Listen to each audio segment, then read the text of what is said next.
এই শুনছ, বেশ লম্বা একটা চিঠি ভেবে রেখেছি, তবু ছোট্ট করে বলি। অনেকে অনেক রকম ভাবে বলেছে তোমায়, কিন্তু তাও আবার বলছি। সিএসি হাউসের ছাদ থেকে চিৎকার করে বারবার বলবো, তুমি কি অপূর্ব সুন্দর কলকাতা।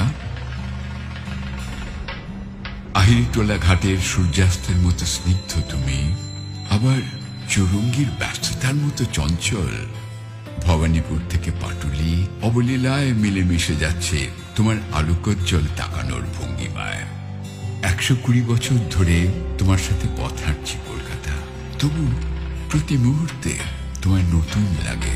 বিশ্বাস করো, তুমি আছো বলেই মাটির প্রতিমা প্রাণ পায়, জঞ্জাল হয়ে ওঠে শিল্প, আর আমি সুযোগ পাই তোমায় আলোকিত করে তোলার।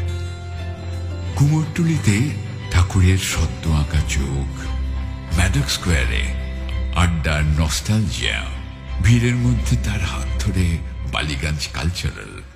তুমি আছো বলেই এত আলো, এত আয়োজন, আর মানুষের আশ্বাস। দেখেছ, ছোট্ট করে বলবো ভেবেছিলাম, কিন্তু তোমায় নিয়ে যে আমার মুগ্ধতার শেষ নেই, পরিকল্পনার শেষ নেই, প্রয়াসের শেষ নেই।